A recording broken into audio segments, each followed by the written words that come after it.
Laserbeak, prepare for flight. Welcome back to another edition of Tea and Toys. So, today we've got Netflix series Earthrise-ish Soundwave. Again, another absolute troublemaker to get hold of. Now, I'm glad I managed to find it. It was him buried amongst many Optimus Primes in Smith's Toys. So, who do we have? We've got Soundwave, Laserbeak, and Ravage. All are slightly different from their Siege releases. Nice bit of side artwork from Soundwave there, displaying the Decepticon symbol, although with beaming yellow eyes. And this version comes in red. So what do we've got here? We have got the renders as usual, which has been a repeat from all the Siege and Earthrise stuff, and now Kingdom. So what is Soundwave? Soundwave is ground forces, he's espionage, and he's a major. Ravage, ground forces, espionage, and a raider. Laserbeak is air forces, espionage, and also a raider. And as you see, they've both got different heads from their Siege releases, and the Soundwave is actually displayed with his yellow eyes, like the original toy release way back when. And obviously got the side artwork. Well, that's enough of the box. From the top, you can see him in there. Well, it displays an Autobot logo there. And nothing, just a bit boring on the bottom. Let's get him open. So here we have Soundwave out of the box. Let's go close up. So yeah, as you can see, it comes with the red eyes, like it is depicted in the original cartoon. And there's the Siege version, which is... This is a slight remold of, so Soundwave turns into his original cassette mode and no longer a flying bed. Yeah, that alt mode wasn't very good, was it? The figure was good in itself, but the alt mode was a bit rubbish. Always, like I said, a flying bed. But you could do the whole, the lamppost as well. In the other version, it had like some version where you could put like the two bits, and you could have like some two laser cannons at the top, or whatever, or there could be there's lights. And obviously Soundwave got the old finger pressing down for the eject. Laserbeak. So what else does Soundwave come with? Right, it comes with obviously some instructions for all three characters. Now, unfortunately, the only way to maintain Ravage and Laserbeak's unit division and rank is if you keep the box, because much like the Kingdom stuff, as we found out, they're actually missing on the instruction sheet. Soundwave's is there, but theirs isn't. So if it's information you wish to retain, then I would say cut it out of the box and keep it with your paperwork for Soundwave. What else does Soundwave come with? Look at that. What else does Soundwave come with? So he's got his trusty shoulder cannon, which you can slot into there. And he's got his other rifle. You pull that out, lengthen that. And then, as with the Siege version, it comes with this random handgun. Now, if memory serves, it had this really rubbish gimmick where you connect both the guns together and it makes one big long gun, but it just looked rubbish. It's a terrible idea. So I don't know why they bothered giving Soundwave this again. He doesn't need another gun. He already has both of his main accessories. And obviously he comes with Laserbeak.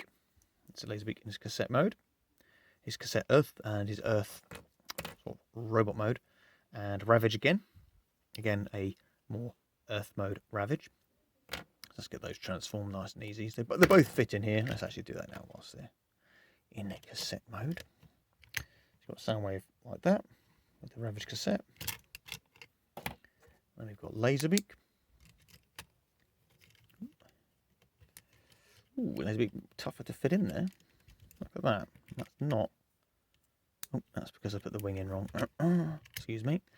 Laserbeak in the cassette tape. And yes, they do pop out. And as we've got Rumble nearby, let's put Rumble in. show you where Rumble's meant to be, because I can see his face there. Yeah, that's Rumble. The blue one's Rumble. Let's just stop the debate now. Rumble's blue, like the cartoon. Come on, what's more memorable, the comic or the cartoon? Come on. And there's Frenzy. Yes, Frenzy is the black and red one. On the box it says this. Well, the box is wrong. Oh God, I can't get them out. Right, so looks like the Rumble and Frenzy tapes don't like to come out. And then we've got Ratbat as well. I think Ratbat probably goes that way around. Ratbat. Oh. Who first appeared in Transformers the movie way back when. Now, it's a weird thing because I much prefer the cartoon Ratbat, who's literally just a fuel scout, compared to like the comic book depictions, which make him a lot more interesting character, but I just prefer him as a Soundwave minion. And we are still missing Buzzsaw, Laserbeak's Condor brother, which is a shame because I think the Ravage was more than fine from the Siege line. You know, like, literally the head is the only thing that's different from what I can understand from Siege to Earthrise. Well, technically this is Netflix, so it's not quite an Earthrise release. Let's just get Ravage into his cat mode to show you the different head. Now I can't show you the comparison because I no longer own the Siege versions. I sold that Soundwave, the Ravage and Laserbeak off as a set, knowing that this one was meant to be right round the corner, and it took forever to come out, and it took forever to find one in a Smith's Toys in the UK, so very annoying. I think I've gone wrong. Have I gone wrong? I don't want to break it. Fresh out the bloody box.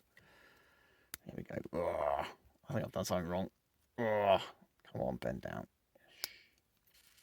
Okay, I think I've gone wrong somewhere. It looks a bit too squat. But there we see. Ravage has a different head to his Siege stuff. I think you see more of the teeth on the Siege one. There he is. Not a very good toy, the Ravage. In fact, it's terrible. It's quite terrible. But there we go. Ravage is sort of restricted in his alt mode, unfortunately, whereas Laserbeak sort of excels. They've never done a bad Laserbeak. Laserbeak's always managed to be good. He seems to be a design that's a lot more asymmetrical. As with Rumble, Frenzy, and Ratbat, they're all sort of asymmetrical beings, whereas as a cat shape, it just doesn't pull off very well. I actually think the original cassette is still the best one, the original 84 cassette. But there's Laserbeak with his Earth head. Now we are missing his poor old Buzzsaw, who often gets left out, along with Reflector or anything Transformers. So what else can Soundwave do? So we've got the eject button. It's got the new red eyes to... Well, actually, the Sound Blaster now is given the red eyes to help differentiate between the dark blue Soundwave and the black Sound Blaster with the extra boobs. Extra boobs. It'll be interesting to know if they do release Sound Blaster with the annoying mercenary logo in this mould. I suspect they will, because there's too much of an option not to. There we are. Megatron's right-hand man. Speaking of Megatron, let's get in with Soundwave. Now, I love the original lineup of Megatron's Inner Circle. We've got Soundwave, Shockwave, and obviously Starscream! You fool! There we have. Finally, again, the more... Well, the Megatron, it's not the Earthrise Megatron, but the proportions on this Megatron I feel are better, and the head is a more of a G1 head, whereas the Earthrise one, they used that mold to make a G2 Megatron, but the head was definitely more G2 inspired. So this is the Megatron I'm using. He's a tank, so that's fine. So this is the Earth modes versions of the Decepticon hierarchy. Obviously, Shockwave never having an Earth mode. Never should he. So that's brilliant. Look at that. Finally, they're back together. Looking pretty sweet. So very happy with Soundwave now appearing with these 4 dudes. 4 dudes. I think Shockwave's a major, Soundwave's a major, but Starscream's a captain. See, Starscream should actually have been a captain, and Soundwave... sorry, Starscream should have been a major, because even on some of the packets from Hasbro, the write-ups on the websites, it says, oh, the second in command of the Decepticons. But how's he second in command if he's a captain? And I know Hasbro said that the ranking system was based for the Siege line and the Now. But, I don't know, again, that's another thing that I had an issue with the Siege, is that Starscream wasn't the air commander off the bat. They had to sort of ham-fist in Jetfire to be the air commander, because he was bigger than the rest. And like, oh, we've got to show the switch from Decepticon to Autobot, which again wasn't overly necessary. It's like, he was never really bad in the original cartoon, and obviously he had a moral dilemma in the newer Siege animation. But the Starscream should have been the leader off the bat of the Seekers. Oh, definitely. Seeing as Jetfire was a completely different mold to all the others. It takes out Paul Skywarp. So yeah, looking pretty cool. So let's split them down, and we'll get Soundwave into his cassette mode. So here we have Soundwave in his cassette recorder mode. Again, there's not much more to say. You know, there's no wheels on it to make it run along. It just doesn't turn into a flying bed. It is what it is. Obviously, this yellow here is probably a bit bright. They should have just used the same gold, like as here and here, like they did on the Siege version. But maybe they're just trying to make it look a little bit different and stand out a bit more from the Siege version. Who knows? But that's one little grumble. But other than that, I'm not going to cry about it too much. And the cool thing is, like with a lot of these Siege toys, you can store away all the weapons on the back of the action figure. You know, that should clip in. And even the handgun as well. So you've got that. Store them all away, so it's packed away so you can have him stand ready to listen in to any Autobot plans. So yeah, there we have. Cassettes obviously will fit in there. You saw that just a minute ago. So yeah, not much more to say about the alt mode other than it's retro, and I love it. Loving the old retro Soundwave. But let's get him back into the mode. He will be displayed in 99.99999% of the time. Oh, and don't break it. Mode. So final thoughts. Yeah, really happy that I've got Soundwave again. Hopefully I probably won't need to buy another one for, well, hell of a long time. This Siege Earthrise Kingdom stuff seems to be a collection finisher for me. I'm so happy with the molds. The scaling as well is good, so all the characters are in a good size to each other. Maybe not the Beast Wars Megatron that's upcoming, but I can live with that. I can live with him being big, because he's a good scale with the other Beast Wars characters, from what I've seen pictures-wise. So yeah, happy that Soundwave is what he is. Having him stood alongside Megatron on the shelf. Cassette mode is what it is.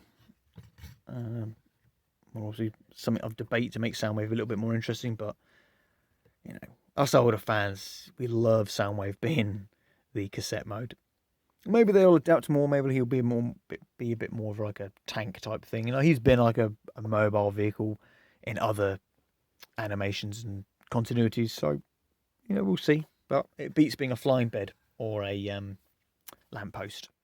But just a quick epilogue. One thing I did forget to mention is that Soundwave still retains the skis from the Siege version.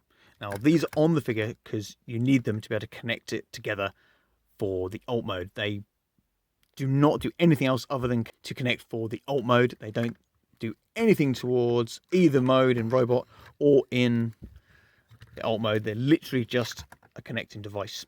And one cool thing, because Soundwave doesn't have all the extra Siege kibble on the back, you can store cassettes. Look at that. Look how cool they store on the back.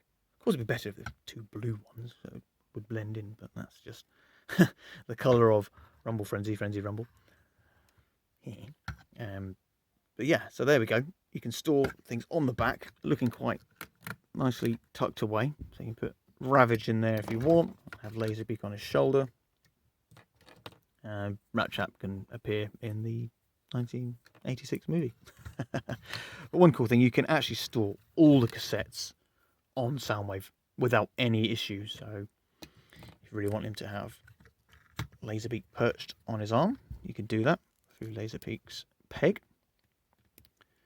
So this plug-in device that they did for the Siege stuff, which, looking at the Optimus Primal, doesn't have any of these ports. You do that, and then obviously you can then attach Ravage in here. We can have Ravage in there, but you can have your entire Soundwave army all in one, if you wish. So you can carry them into battle or have them stored into battle. Just a quick epilogue there. So yeah, don't forget to love, like, and subscribe, and I'll see you in the next video.